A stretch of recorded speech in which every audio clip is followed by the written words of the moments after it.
Les experts de l'assurance vie en ligne sont avec nous. Bienvenue à Clément Nouvet. Bonjour Clément. Bonjour. Vous êtes le patron de Nalo. Ouais. Et à vos côtés, Mathieu Silva Santos. Bonjour Mathieu. Bonjour Fabrice. Vous êtes directeur de l'offre et de l'ISR chez Goodvest. Alors on commence avec Clément. Nalo, qu'est-ce que c'est en quelques mots? Nalo, c'est une plateforme qui propose à des clients particuliers de gérer leur argent afin qu'ils puissent réaliser leur projet de vie. Tout simplement. Donc on accompagne nos clients sur différents projets, que ce soit des projets très long terme comme préparer la retraite ou plus court terme les études des enfants. Oui. On va créer une gestion parfaitement adaptée à l'horizon et au niveau de risque du client et pour que, in fine, quand il a besoin de son argent, il puisse réaliser son projet. Donc simple, efficace, mais ambitieux. Exactement. En même temps, voilà pour la présentation succincte. On va y revenir bien évidemment. Mathieu Silva Santos, Goodvest. Alors Goodvest, c'est une plateforme également qui propose des solutions d'investissement diverses et variées, dont l'assurance vie, qui permet aux particuliers d'investir de manière réellement responsable, donc notamment au travers d'assurance vie, de plans épargne retraite. Le tout non pas simplement en investissant grâce au label, mais à partir d'une méthodologie bien construite, Oui. notamment en accord compatible avec les objectifs de l'accord de Paris. D'accord. Vous êtes créé quand, Goodvest? Alors ça a été créé en septembre 2021 avec Ouais. une première solution d'épargne qui était l'assurance vie de manière globale, et on a lancé différentes solutions par la suite, dont l'assurance vie mineure, le PER, le livret d'épargne, etc. La jeunesse du projet, on en parle parce que c'est finalement assez récent par rapport aux mastodontes qui sont là depuis des années, voire des dizaines d'années. Oui, la genèse, elle est assez simple. C'est une idée des cofondateurs en sortie de Covid qui cherchaient, enfin pendant le Covid, qui cherchaient une solution d'épargne Oui, transparente sur son impact et qui ne trouvaient pas satisfaction malgré l'offre qui était disponible sur le marché. Et donc, ils ont décidé de lancer une solution d'épargne et d'investissement pour des clients particuliers qui soit effectivement peu onéreuse, mais ça on en reparlera, et surtout transparente sur son impact en choisissant l'enveloppe aujourd'hui, comme vous le disiez, préférée des Français, qui est l'assurance vie. eh oui, même si effectivement les notions d'impact ou d'écologie sont un peu battues en brèche actuellement avec un Vraiment. certain président des États-Unis, on va y revenir. Nalo, vous êtes un petit peu plus ancien. Ouais, exactement, fondé en 2017. Oui, Voilà, et l'idée un peu de Nalo, c'était d'importer en France l'investissement par objectif, le goal-based investment, qui se fait beaucoup aux États-Unis. Et donc l'idée, c'était de pouvoir proposer cette solution pour les épargnants français. Et donc la spécificité de Nalo, c'est vraiment de pouvoir réaliser plusieurs projets au sein d'une même enveloppe. On parlait de l'assurance vie, donc comment au sein d'un contrat d'assurance vie, je vais avoir des projets qui sont différents, qui répondent à des objectifs différents, ouais. et le tout en étant très transparent, avec un niveau de frais très bas, et une gestion qui soit performante et encore une fois adaptée surtout aux besoins des épargnants. Ouais, comment réagissent justement les clients? Alors, vous êtes là aujourd'hui, c'est-à-dire que voilà, ça se développe. Nalo, d'ailleurs, s'est transformé. Aujourd'hui, est-ce que vous avez des métriques, quelques chiffres à nous annoncer? Ouais, Nalo, c'est 40 collaborateurs déjà, c'est Oui, important, voilà, de l'humain qui crée cette belle plateforme digitale et qui est aussi là pour répondre aux questions et accompagner les clients.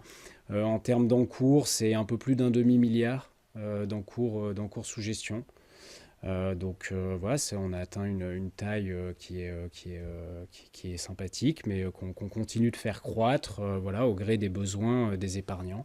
oui. Je vous demande parce que c'est vrai qu'il y a eu d'autres initiatives et longtemps, ces modèles d'assurance vie en ligne, dans la foulée de Wellsprint ou d'autres acteurs américains, on s'est dit, bah voilà, maintenant on va désintermédier complètement. Et on s'aperçoit que c'est quand même assez compliqué d'aller chercher cet investisseur français, cet épargnant français, qui a tendance peut-être à faire confiance encore à un banquier ou à quelqu'un de réel ou un conseiller en gestion de patrimoine. Ouais, alors c'est vrai que le marché en France, il est quand même ultra dominé par des acteurs traditionnels, assureurs, banques essentiellement, ou même CGP, donc conseillers en gestion de patrimoine de famille, entre guillemets, qui sont très très bien implantés.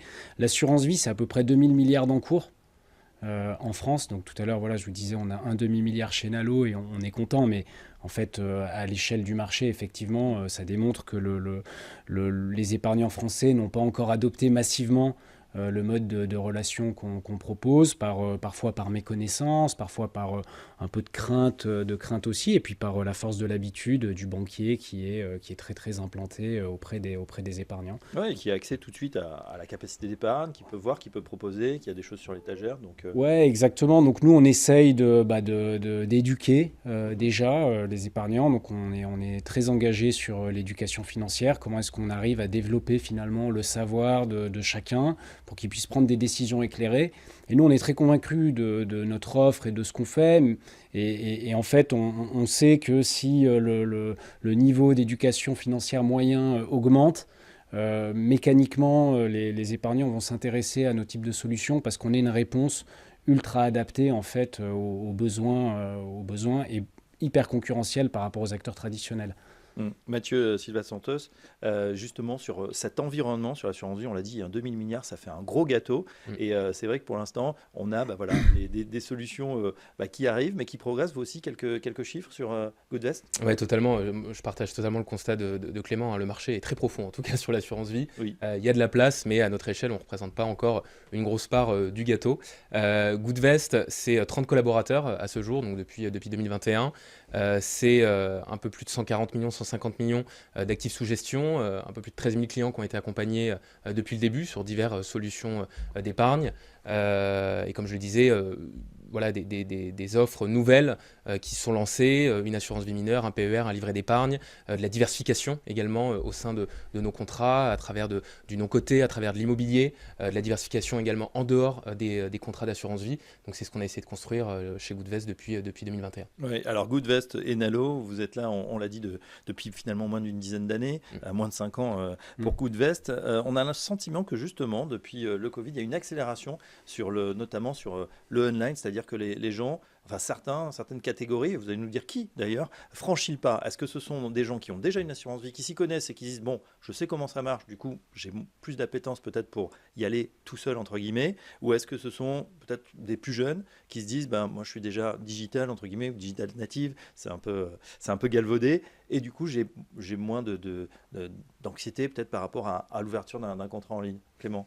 Ouais, alors c'est vrai qu'on voit clairement il y a un avant et un après avec le Covid sur tout un tas de sujets. Dans l'histoire de Nalo, ça a été une phase 2020 et 2021 ont été des phases de croissance assez fortes parce que effectivement les gens ont eu un peu plus de temps lié au Covid, un peu plus d'épargne aussi parce que moins de dépenses.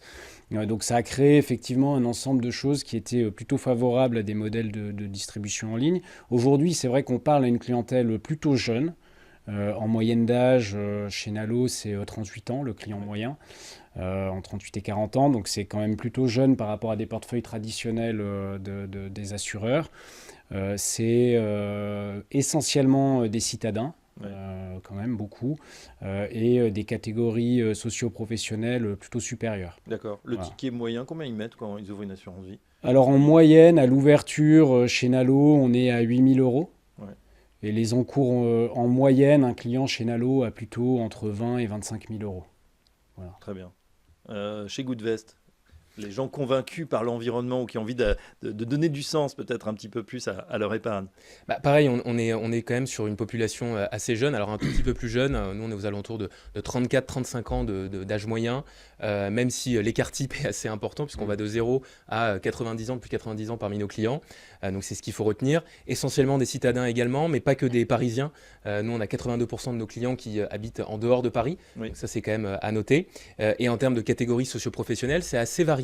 Mais on ressent là depuis quelques mois de plus en plus de personnes, clients CSP+, qui viennent, dirigeants, chefs d'entreprise, ou alors cadres supérieurs qui veulent justement placer leur épargne. Mais on a quand même aussi une bonne partie de nos clients qui sont des néo-investisseurs finalement, qui n'avaient jamais investi avant, qui avaient épargné mais pas investi, et qui veulent justement franchir le pas parce qu'on leur propose une solution qui respecte finalement, qui est alignée avec leurs valeurs. Ouais, et puis après, il y a aussi des opportunités, on va le voir dans un instant, parce que c'est vrai qu'il ne faut pas oublier le montant des frais, qui peut aussi décider certains, on verra dans un instant dans le débat, est-ce qu'il faut changer de contrat. Mais je voudrais faire le point justement sur votre proposition. Vous nous avez parlé, Clément Nouvet, d'un mode de présentation en projet. Ouais. Voilà. Ça, c'est intéressant parce que finalement, quand on ouvre un contrat financier, on se dit finalement, c'est peut-être pour ma retraite, c'est peut-être à très long terme, c'est pour devenir riche, on ne sait pas trop, ou c'est tout simplement pour tout à placer son fait. épargne. Là, vous allez finalement au cœur du sujet en disant non, vous avez peut-être des objectifs précis et on vous aide à les remplir. Expliquez-nous. Exactement. L'idée, c'est vraiment de se dire, j'épargne pour un objectif. Alors, on a besoin de poser des questions, d'essayer de comprendre exactement pourquoi l'épargnant il est dans cette démarche de mettre de l'argent de côté. Mais nous, on croit que ça a beaucoup de valeur de réussir à repréciser l'objectif. Ne serait-ce que pour éviter des aberrations comme je vais épargner pour très long terme, typiquement ma retraite, en ayant une part de mon patrimoine ultra sécurisée. Non, ça, c'est pas cohérent, c'est pas logique. Donc dans le fonds euro, finalement. Par exemple, ouais, exactement. Et donc, nous, on est là pour, en précisant les projets, le pourquoi j'épargne, pourquoi j'ai envie de mettre de l'argent de côté. Et je le fais pas juste pour mettre de l'argent de côté. Généralement, c'est parce que j'ai une idée en tête. Mais il faut réussir à la faire émerger. En ayant ce questionnement et cette réflexion, on arrive finalement à optimiser la gestion de l'argent et finalement à avoir des niveaux de rendement qui sont souvent meilleurs parce qu'on questionne vraiment l'horizon et la part de risque qu'on peut finalement prendre. Ouais. Et c'est vrai que la sous-exposition au risque, c'est vraiment un biais, une erreur que font beaucoup d'épargnants en se disant non, c'est pas pour moi, j'y connais rien, ça me stresse quand les marchés y bougent, et voilà. Et nous, on leur dit mais oui, mais c'est normal en fait. Et c'est pour ça que vous avez besoin d'être accompagné. Nous, on va vous aider. Et grâce à ça, vous allez avoir la bonne allocation qui va bien et qui va réussir à tirer le meilleur de votre épargne. Mais on comprend effectivement, il y a beaucoup de gens qui se disent la bourse, c'est pas fait pour moi. Effectivement, ça monte, ça descend, j'y comprends rien. Il y a tout le temps des crises. Il y a cette fameuse volatilité qui fait peur par rapport à quelque chose qui va être régulier et surtout où on ne peut pas perdre d'argent. C'est une fausse bonne idée finalement, Mathieu Silva Santos. Totalement. Mais ça, c'est vrai que c'est on va dire très franco-français. Ça se démontre statistiquement. On a sur des séries longues, on voit que la bourse est plus performante. Ah oui, totalement. Il y a beaucoup d'études statistiques qui sont sorties là-dessus, que ce soit sur les MSCI World, sur des indices européens, qui montrent que plus on a du temps devant soi, nous on dit toujours que le temps est notre meilleur allié en investissement. Plus on a du temps long, plus la probabilité justement que notre investissement soit en plus-value est également importante et plus le risque de perte en capital également décroît. Donc ça, c'est ce qu'il faut avoir en tête, mais effectivement, il faut également résister à la volatilité des marchés, comme en ce moment même, on a un regain de volatilité assez fort. Il faut résister, il faut maîtriser ses émotions, ça c'est le maître mot en tout cas en investissement, c'est une des règles d'or de l'investissement parce qu'à long terme, ça se vérifie, le temps en tout cas joue en notre faveur en investissement. Donc pour les trentenaires, les quarantenaires qui nous regardent, plutôt que vous savez que votre premier concurrent c'est le compte courant, où il y a des milliers, voire des dizaines de milliers d'euros parfois qui dorment entre guillemets parce que là c'est rémunéré à rien, on le dit à tous ceux qui nous regardent, eh bien ça vaut le coup et c'est pas plus cher évidemment de passer sur de l'assurance vie. Non, tout à fait. Pour donner un peu une métrique, alors après, c'est juste une étude statistique, mais c'est vrai qu'en moyenne, sur des longues périodes, donc 20-30 ans, les marchés actions montent, c'est à peu près 8% de rendement annuel, à peu près. Sans rien faire. Bon, en tout cas, en prenant une décision d'investissement et en acceptant du risque et en acceptant une volatilité qui est importante. Voilà. Il y aura peut-être des années à moins 5, mais il y aura exactement, il va y avoir des années à moins 10, moins 15, il va y en avoir à plus 20. Mais en tout cas, en moyenne, sur des temps longs, c'est à peu près 8% par an de rendement, les expositions 100% actions. Ouais. On n'a pas parlé de la distribution. Est-ce que, là, on s'adresse aux particuliers qui nous regardent, mais également aux conseillers en gestion de patrimoine. Pour vous travailler avec eux, c'est un mode de distribution pour vous ? Nous, de notre côté, oui, on distribue nos contrats auprès de conseillers en gestion de patrimoine qui, en plus, sont soumis à des obligations réglementaires en termes de recueil des préférences extra-financières de leurs clients, préférences ESG. Et donc, quand leurs clients, finalement, souhaitent une solution en accord avec les valeurs, qui répondent aux enjeux environnementaux et sociaux actuels, ils n'ont pas forcément ce qu'il faut sous la main. Ils n'ont pas le temps de gérer également, de s'en occuper. Et donc, nous, on leur propose une solution clé en main, justement, gérée en gestion pilotée pour leurs clients et qui répondent justement à leurs obligations réglementaires. Ouais, une gestion pilotée avec différents profils, Exactement, ouais. équilibré, dynamique, peut-être prudent. Exactement, Mais du là, plus on n'a plus prudent, rien à plus faire. dynamique. Il Ouais. y a un pilote dans l'avion. Exactement. Et c'est pas un robot. On va voir dans un instant. Clément Nouvet, même chose. Vous travaillez avec les Non, concierges nous, on Google. est exclusivement en B2C, comme on dit. Oui. Donc, on commercialise exclusivement en ligne pour une clientèle de particuliers. Voilà, on se concentre sur ce créneau-là. Très bien. Alors, on va retenir un chiffre, 8% par an. Voilà ce qu'on peut gagner en plaçant, en commençant déjà à investir sur ces marchés. On va voir que c'est pas très compliqué. Et puis, on va tout de suite se poser la question, pour ceux qui ont déjà un contrat, ils sont très nombreux, on a dit 2000 milliards d'assurance vie, est-ce qu'il faut changer de contrat? C'est tout de suite dans le débat.